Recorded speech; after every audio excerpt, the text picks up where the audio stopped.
خدامتنا طلعت تحب أخوي. إيش ما أسمع، أنا ومتابعاتي ما نسمع. كيف يعني خدامتكم حبت أخوك؟ تقول صاحبة القصة Arabditli kana akkuma ageessanii kaddamaan keenya obboleessa koo jaallattee jettee mataa ofirraa cirtee gurra ofitti duuchuuf deemte jechuudha. Eesh jettee viidiyoo daqiiqaa 9 moo maal odeessite dhugaa rabbii daqiiqaa 9 wayii kan ishiin haasofte. Eesh aga viidiyoo hanga 9 wayii haasofte waa'ee mashii. Kaddaamaan isaanii sun jechuudha waan isheen gootu, waan isheen hojjettu. Sababa mucaa obboleessa ishee sana jaallatteefoo haatis dhageessetti. Haati dhageessetti jechuudha. Innaa haatis dhageessetti waan isheen haasoftu ajaa'iba jechuudha. Ani dhugaa rabbii akka horiitti isa isaan nama laalantu na dhiba jechuudha. Araboonni jechuudha yeroo lammiin biraa mana isaanii keessa jiraatu akka namaatti hin laalan. Maal jetti haasofti? Hagat maaxbaa jette. Kaddaamaa bas hagat maaxbaa jette. Dhugaa rabbii. Hojjettuun kan maaxbaa bichaadha kan oddoo nyaata qopheessanii qofadha isheenii. Laala akkatti isheen haasoftu gooftaa. Silaa namni wal qixa. Maaltu kan oddoo meeshaa dhiqan qofaa ishee godhe? Maaltu dhiira kan biraatti akka isheen heerumsiisne hir'ina qabdi eenyu jedhe? Lammummaa garaagara ta'e malee uumamni tokkodha. Loqodatu garaagara ta'e gosatu garaagara ta'e malee wanti anarra jiru isheerra jira, wanti isheerra jiru anarra jira. Garuu gosni keenya garaagara, bifni keenya garaagaradha kalas. Malee namummaan keenya tokkumadha. Isaan garuu akkamitti akka isaan gadi nama xiqqeessanii nama laalan garuu waaqayyoo koo. Dhugaa waaqa. Niitittiin jechuudha akkamii haasoftis akkam silaa mucattiin mana isaanii jirtu sun lammii maaliitti akkamitti mana isaanii jirti? Ani obboleessa koo baay'een jaalladha. Eesh jette. Haatis baay'ee jaallatti. Ishiin immoo jaallattee maali gorfaaf itti cuftee maaliin godha jettee yeroo haati godha jettee bantee ilaaltu maal hojjetu nama wayyaan dachaasitti garuu ishee wayyaan dachaastu jaalalaan qabamtee jirti. Akkam ishee godha sila akkam ishee godha. Hiribesmaa garuu tokko immoo kan na dhibu jarri akkas ta'uufis mirga qabu. Bakka maal goota uumaa gochuu hin dandeessu mirga isaaniiti. Yoo of guddisanis yoo of kaabanis yoo waan barbaadan godhan mirga isaaniiti.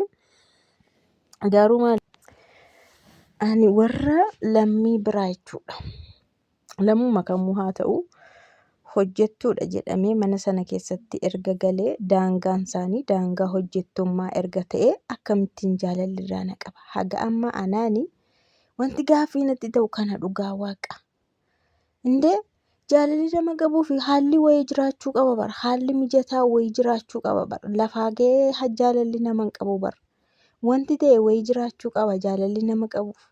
Garuu akkamitti jaalalli nama qaba? Akkanumatti deemtee too sadarkaa kee beektu, too eenyummaa kee beektu, biyya sanatti maal akka taate too beektu, mana sana keessatti akka maaliitti akka ilaalamtu too beektu, akkamitti jaalalli nama qabaadha. Aga amma wanti naa hin galle kanadha. Hiriyaan gita mulluun hiriyaa immoo akkamidha? Akaayiin gita mulluun hiriyaa qaba jedhan. Hunduu koo gita qaba hiriyaas qaba.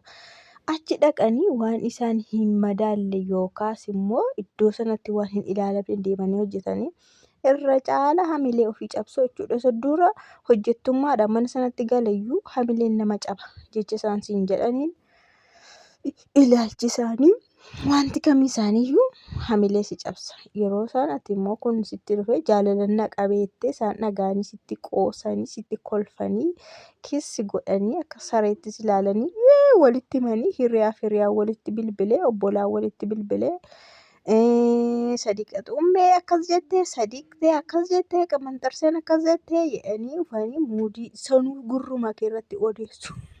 Utuma dhageessu immoo odeessu. Maaliif maan fidduu si tuffatus waan ta'eef sumarratti immoo haasa'u bilbilaanis irratti haasa'u. Kana caalaa hamilee of cabsuu eessa jira bara? Kana caalaa hamilee of cabsuun hin jiru. Innaa Unkaanii araba dhiisaati, araba ishee akkana araboota dhiisaati. Warrumti biyya keessaayyuu jechuudha. Warrumti biyya keessaayyuu niitiidhuma obboleessi isaanii fuudhe, ilmumti isaanii fuudheyyuu hin jibbu. Lafaa kaanii hin jibbu, hin tuffatu. Bakka maal akka ta'e hin beekamu gaa kun uumama innee darbina ta'e waan ta'an hin beeku. Uumama yoo inni salphata natti fakkaata. Qallaalii tokko hin jibbanii, hin tuffatu. Akka namaa akka bakka gosni ishii yookaas warri ishii isaanii gadi ta'etti fa'aa ilaalu. Ilaalcha akkas akkasii qabu jechuudha yeroo baay'ee warri dhirsa baay'inaan biyya keessattuu jechuudha.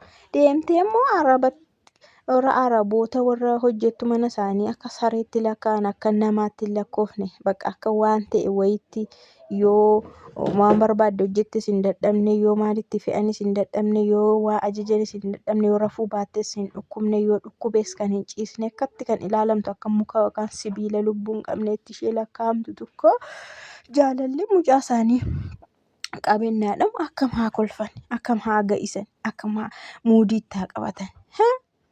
Hagatamaa xibaa jechuun bakka meeshaadha jechuudha kun. Amma meeshaan fakkeenyaaf meeshaan kun asii fidhaa duulaba keessa taa'aa, saalaa taa'aa, maal jedhamee meeshaaleen adda adda bahee beektu meeshaan bakka bakka taa'u. Kaddaaman achitti hagatamaa xibaa bichaadha. Kan iddoo nyaata qopheessanii meeshaa dhiqanii minaamin kana qofadha malee darajaan ishii jaallachuudha. Jaallachuu hin dandeessu, jaallachuunis hin eeyyamamuu fi umti tokko hin jiru. Akkanadha jechuudha. Sirriidhaas isaan karaa isaanii right. Ani right hin jedha maaliif isaan kan fidatanii hagatamaa xibaa akka isheen taatuuf isaa olala malee hagat walad ana hagatu okoo'ee akka taatuuf miti. Isni galeera akka obboleessi ishii fuudhu yookaan ilmi madaamii fuudhu miti kan dhufte. Maaliif dhufte? Kutaa nyaata qulqulleessuu, meeshaa qulqulleessuu, nyaata hojjetti, hojii hojjetti bakka kanas walumaa galatti hojiidhaaf dhaqxe akka isaaniitti. Kanaafuu hagatamaa xibaa yoo jedhan illee isaaniif sirriidha jechuudha. Sirriidha isaaniif. Mana namaa keessatti mucaa namaa jaalladheen na fuudhamnaa maal rakkoo qaba nutu jedha malee isaaniif rakkoo guddaadha bara. Rakkoo guddaadha. Jaalalli isin hin qabiiniin jedhaan. Jaalalumtiyyuu akkamitti isin qabee? Jaalalli akkamitti lafaa keessa hin qabee? Nama hin beeknerraa, biyya hin beeknerraa, afaan hin beeknerraa. Dhaabbii masaa ilaaltanii firiizii isaa mataasaa kana ilaalamee akkamitti jaalalli nama qaba. Abbaan ofiin arguu gorroduubni hin marguu kan jedhan tokko jira. Namni tokko ofiin argu, ofiin argine ani eenyudha ofiin hin jedhu nama sana ilaala. Isa jaallatu sana ilaala malee ani eenyudha ani maalidha ofiin hin jedhu jechuudha.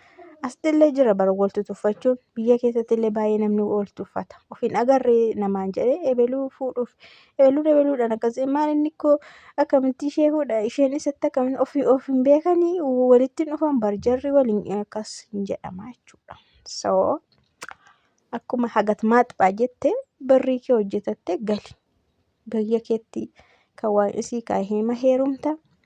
Achitti kunoo obboleettiin akkan ibiddi kun itoo jirtu si jammar balaa haatiyyuu hin utuu gurbaan jaallatee jechuudha. Gurbaan isaaniiyyuu jaallatee otooma hojjettuun isaanii hin beekin ni jaallatee du'een bada. Bakka kalaas ana bemoot otoo inni jedhu moot jedhuun isaan du'eedhuun bakka du'i maqaa keenya irra hin caalu kabaja keenya irra hin caalu waan ta'eef du'eedhuun taa'anii kun obboleettii mashii kanatu du'eettiin. Nuni salphachuun barbaadnu biyya keenya keessatti kaddaama fuudhee mucaan isaanii nuun jedhamu barbaadu du'eettiin bakka dhuguma isiniin jira kana filatu isaan du'a. Kanaafiyyuu mucaan isaanii jedheeyyuu jechuudha. Garuu innaa hojjettuu irraa dhufu immoo akkam akka caalu dubbiinsa.